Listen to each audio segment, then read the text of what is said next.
നമസ്തേ. മന്ത്രിയുടെ ഉദ്ഘാടനത്തിനു വേണ്ടി പ്രതിഷ്ഠാമൂർത്തിയുടെ ഭൂതഗണങ്ങൾ, ക്ഷേത്രപാലകർ, ദിക്പാലകർ തുടങ്ങിയവർക്ക് നിവേദ്യം നൽകിയത് 1 മണിക്കൂർ വൈകി. ഗുരുവായൂർ ക്ഷേത്രത്തിൽ വീണ്ടും ആചാര ലംഘനം. ഗുരുവായൂർ ക്ഷേത്രത്തിലെ ശീവേലിപ്പുരയുടെ വൈദ്യുതാലങ്കാരം മന്ത്രി ഗണേഷ് കുമാർ ഉദ്ഘാടനം ചെയ്തു. കൂടെ ഗുരുവായൂർ ദേവസ്വം ഭരണസമിതി അംഗവും ക്ഷേത്രം കമ്മീഷണർ, അഡ്മിനിസ്ട്രേറ്റർ സാന്നിധ്യത്തിൽ. ക്ഷേത്രത്തിൽ ദീപാരാധനയ്ക്ക് ശേഷമാണ് ഉദ്ഘാടനം നടന്നത്.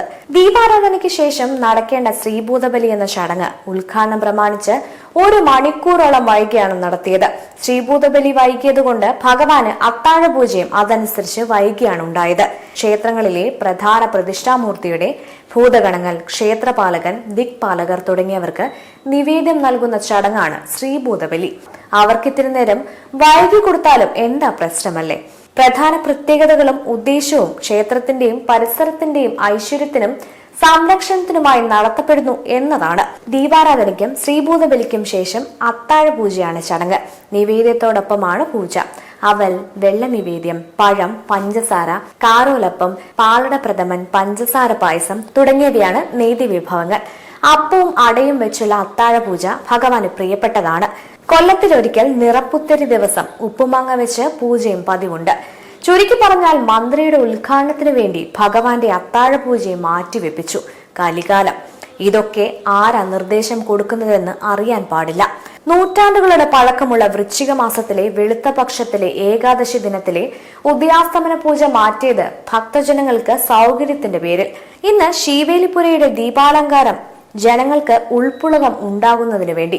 ശ്രീഭൂതബലിയും തുടർന്നുള്ള ഭഗവാന്റെ അത്താഴപൂജ വൈകിച്ചത് എല്ലാം ഭക്തജനങ്ങൾക്ക് വേണ്ടിയിട്ടാണല്ലോ എന്നാണ് ഭരണക്കാരുടെ വാദം. ഭഗവാനുള്ള നേദ്യം കുറച്ചു നേരം വൈകിയാലും കുഴപ്പമില്ല, അങ്ങേരെ എങ്ങോട്ടും പോകില്ലല്ലോ എന്ന് സാരം. ഗുരുവായൂർ ക്ഷേത്രത്തില് മേൽപ്പുരയുടെ ദീപാലങ്കാരത്തോടനുബന്ധിച്ച് നടന്ന ഗുരുവായൂർ ക്ഷേത്രത്തിൽ നടന്നത് തികച്ചും ആചാര ലംഘനമാണ്.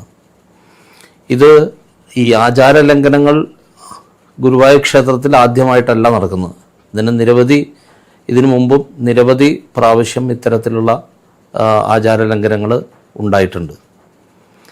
ആദ്യത്തെ ആചാര ലംഘനം എന്ന് പറയുന്നത് ഉദയാസ്തമന പൂജ. ഏകാദശി നാളിൽ നടന്നു വരുന്ന ഉദയാസ്തമന പൂജ നിർത്തലാക്കിയതാണ് ആദ്യത്തെ ആചാര ലംഘനം.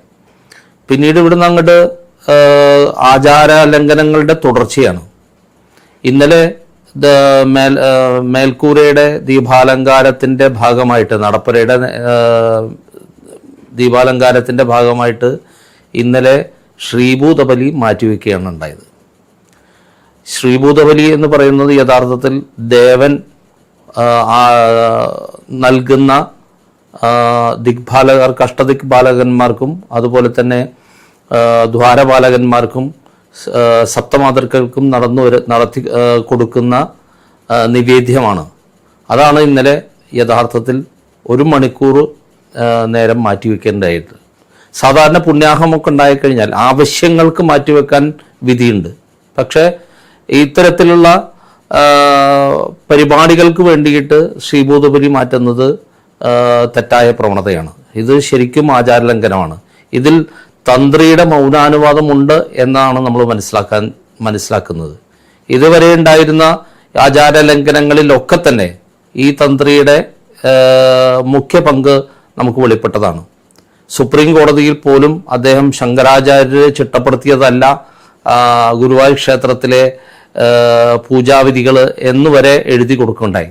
അതിൻ്റെ പേരിൽ സുപ്രീം കോടതിയിൽ നിന്ന് ജസ്റ്റിസുമാരുടെ കയ്യിൽ നിന്ന് JK മഹേശ്വരി വളരെ നിശിതമായി അദ്ദേഹത്തെ വിമർശിക്കുകയും നേരത്തെ എടുത്ത നിലപാടുകളിൽ നിന്ന് വ്യത്യസ്തമാണെന്ന് അദ്ദേഹത്തിന്റെ വക്കീലിനോട് തന്നെ പറയുന്ന ഒരു അന്തരീക്ഷം ഉണ്ടായി. അതിനിടയ്ക്ക് നമ്മുടെ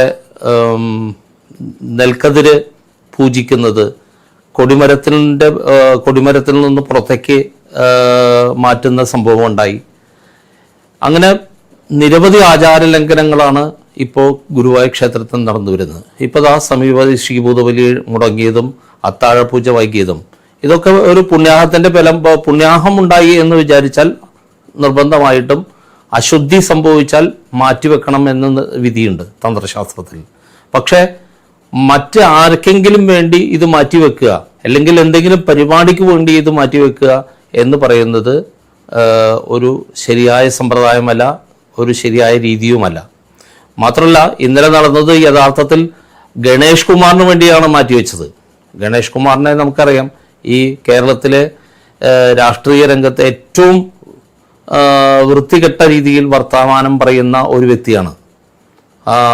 ആ ആൾക്ക് വേണ്ടിയിട്ടാണ് ഈ പൂജാവിധികൾ മാറ്റിവെച്ചത്. ഭഗവാന് നിവേദ്യം വൈകിച്ചു, അഷ്ടദിക്പാലകന്മാർക്ക് നിവേദ്യം വൈകിച്ചു, സപ്തമാതൃക്കൾക്ക് നിവേദ്യം വൈകിച്ചു. ഇങ്ങനെ നിരവധി ആചാര ലംഘനങ്ങൾ ഉണ്ടാകുന്നു. ഈ ആചാര ലംഘനങ്ങൾക്കൊക്കെ പിന്നിൽ തന്ത്രിയാണെന്ന് ആരോപിച്ചാൽ നമുക്ക് നിഷേധിക്കാൻ സാധിക്കില്ല. കാരണം എല്ലാ കാര്യങ്ങളിലും അദ്ദേഹത്തിന്റെ മൗനാനുവാദമുണ്ട് എന്നാണ് നമുക്ക് മനസ്സിലാക്കാൻ കഴിയുന്നത്. കാരണം വെച്ചാൽ അതുകൊണ്ടാണ് ശങ്കരാചാര്യരും ശങ്കരാചാര്യരുടെ ദർശനവും ബഹുമാനപ്പെട്ട പരമോന്നത നീതിപീഠത്തിന് മുന്നിൽ പോലും പോയി സത്യവാങ്മൂലം നൽകുകയാണ് ഉണ്ടായത്. അതായത് ഒരു മിത്താണ്, ശങ്കരാചാര്യരും അദ്ദേഹത്തിന്റെ ദർശനവും മിത്താണെന്നാണ് അദ്ദേഹം അവകാശപ്പെട്ടത്. അപ്പോൾ ഇത് ഒരു തുടർക്കഥയായി ഗുരുവായൂർ ക്ഷേത്രത്തിൽ നടന്നു വരുന്നു. ഇതിനെതിരെ ശക്തമായി ഭക്തജനങ്ങൾ പ്രതികരിക്കേണ്ടത് അത്യാവശ്യമാണ്. അതിനു വേണ്ടുന്ന നടപടികൾ ഉണ്ടാകണമെന്നാണ് ദേവസ്വം ഭരണസമിതിയുടെ ഭാഗത്തുനിന്ന് ഉണ്ടാകണമെന്നാണ്, സർക്കാരിൻ്റെ ഭാഗത്തുനിന്ന് ഉണ്ടാകണമെന്നാണ് ഞങ്ങളുടെ വിനീതമായ അഭിപ്രായം. ഇതിനോടൊപ്പം തന്നെ ചേർക്കുകയാണ്, കഴിഞ്ഞ 100 ദിവസമായി ഒരു പാവൻ നമ്പൂതിരിയെ അവിടെ കീഴ്ശാന്തി പ്രവൃത്തിയിൽ ഉണ്ടായിരിക്കുന്ന തിരുമേനിയെ 55 വർഷമായി അദ്ദേഹം ഇവിടെ കഴകപ്രവൃത്തി നടത്തിക്കൊണ്ടിരിക്കുന്ന തിരുമേനിയെ യാതൊരു കാരണവും കൂടാതെ പിടിച്ച് പുറത്താക്കി നിർത്തിയിരിക്കുന്നു. 100 ദിവസമായി അദ്ദേഹത്തിന് നിവേദ്യം നിഷേധിച്ചിരിക്കുന്നു, അദ്ദേഹത്തിന് ക്ഷേത്രത്തിൽ പ്രവേശനം നിഷേധിച്ചിരിക്കുന്നു. ഇങ്ങനെ എല്ലാ അർത്ഥത്തിലും ആളെ ഐസൊലേറ്റ് ചെയ്യുന്ന ഒരു നിലപാടിലാണ് നിൽക്കുന്നത്. അതിലും തന്ത്രിയുടെ മൗനാനുവാദമുണ്ട് എന്നാണ് നമ്മൾ മനസ്സിലാക്കുന്നത്. ഇത് എല്ലാം അവസാനിപ്പിക്കേണ്ടത് ഈ ഗുരുവായൂർ ക്ഷേത്രത്തിലെ തന്ത്രി എന്ന് പറയുന്ന ഈ വ്യക്തിയെ മാറ്റി മറ്റാരെങ്കിലും ആ കുടുംബത്തിൽ നിന്ന് വ്യക്തികളെ നിയമിക്കണം എന്നുള്ളതാണ് ഇവിടുത്തെ മുഴുവൻ ഭക്തജനങ്ങളുടെയും. ഇദ്ദേഹത്തിനെ സംബന്ധിച്ചിടത്തോളം ഇദ്ദേഹത്തിന് വെറും പൈസ മാത്രം കിട്ടാൻ വേണ്ടി, പണത്തിന് വേണ്ടി എന്ത് ചെയ്യും എന്നൊരവസ്ഥയിലാണ് നിൽക്കുന്നത്. അപ്പോൾ ഭഗവാനെ എന്താണ് ഇവരുടെ കണ്ണിൽ പ്രാധാന്യം എന്നൊരു ചോദ്യമാണ്. ശങ്കരാചാര്യർ ചിട്ടപ്പെടുത്തിയ പൂജാ പദ്ധതികളെന്ന് ഗുരുവായൂർ ക്ഷേത്ര വിശ്വാസികൾ വിശ്വസിക്കുന്ന ചിട്ടകൾക്കനുസരിച്ചാണ് ഈ കാലം അത്രയും ഗുരുവായൂർ ക്ഷേത്ര ചടങ്ങുകൾ നടന്നു വന്നിരുന്നത്. ഇന്ന് കാണുന്ന മാനേജിംഗ് കമ്മിറ്റികളും അഡ്മിനിസ്ട്രേറ്റർ ഉദ്യോഗസ്ഥ പടയോ ഇല്ലെങ്കിലും ഗുരുവായൂർ ക്ഷേത്രത്തിലെ ആചാരപരമായ കാര്യങ്ങൾ ചിട്ടയായി നടക്കും.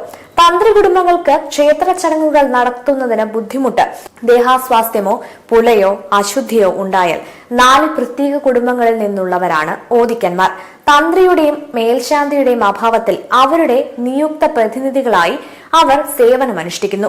ഈ കുടുംബങ്ങളിലെ ഒരാൾ ക്ഷേത്രം നട തുറക്കുന്ന സമയം മുതൽ ഉച്ചപൂജയ്ക്ക് ശേഷം നട അടയ്ക്കുന്നതുവരെ ജലപാനമില്ലാതെ നാലമ്പലത്തിൽ വ്രതാനുഷ്ഠാനത്തോടെ ഇരിക്കും. കാരണം എന്തു തന്നെയായാലും ഭഗവാന്റെ കാര്യത്തിൽ മുടക്കം വരരുതെന്ന നിഷ്ഠ പാലിക്കാനാണ്. അങ്ങനെയുള്ള ഇടത്താണ് മന്ത്രിയുടെ ഉദ്ഘാടനത്തിന് വേണ്ടി ഭഗവാന്റെ അത്താഴ പൂജ വരെ വൈകിപ്പിച്ചത്. ഈ അലങ്കാര പണിയുടെ ഭാഗമായി കുറെ കാലമായി ക്ഷേത്രനട ഉച്ചയ്ക്ക് 1:30-ക്കാണ് അടച്ചു വന്നിരുന്നത്. ഒരു ദിവസം 1:45 വരെ തുറന്നിരുന്നു. കാരണം ചെയർമാൻ എസ്കോർട്ട് ചെയ്യുന്ന തിരുവനന്തപുരം സ്വദേശിയായ ഒരു ധനാഢ്യന് ദർശനമൊരുക്കാൻ വേണ്ടിയായിരുന്നു എന്നാണ് കരകമ്പി. നോക്കണേ, മണിക്കൂറുകൾ ക്യൂ നിന്ന് ഉച്ചയ്ക്ക് 1:30 മണി വരെ നിന്ന എത്ര പേർക്ക് ഇക്കൂട്ടർ ദർശനം നിഷേധിച്ചിട്ടുണ്ടാവും. ഇക്കൂട്ടർക്ക് ഏതുതരം ഭക്തരോടാണ് താല്പര്യമെന്ന് മനസ്സിലാക്കുക. ഗുരുവായൂർ ദേവസ്വം ഭരണസമിതി അംഗങ്ങൾ നടത്തിയത് സത്യപ്രതിജ്ഞ ലംഘനമാണ്. ക്ഷേത്രാചാരങ്ങൾ പാലിക്കാമെന്ന് പറഞ്ഞ് സത്യപ്രതിജ്ഞ ചെയ്തവർ അത് ലംഘിച്ചിരിക്കുന്നു. ഭക്തരാണ് പ്രതികരിക്കേണ്ടത്. നിങ്ങൾ ഗുരുവായൂർ ക്ഷേത്രത്തിൽ പോകുന്നത് അവിടെ ഒരുക്കിയ കെട്ടുകാഴ്ച കാണാൻ വേണ്ടിയാണോ അതോ ഭഗവാനെ കാണാൻ വേണ്ടിയോ? ക്ഷേത്രം ഒരു ടൂറിസ്റ്റ് ഡെസ്റ്റിനേഷൻ സെന്റർ ആണോ? പ്രതിഷ്ഠാമൂർത്തിയുടെ അവകാശങ്ങൾ ആര് സംരക്ഷിക്കും?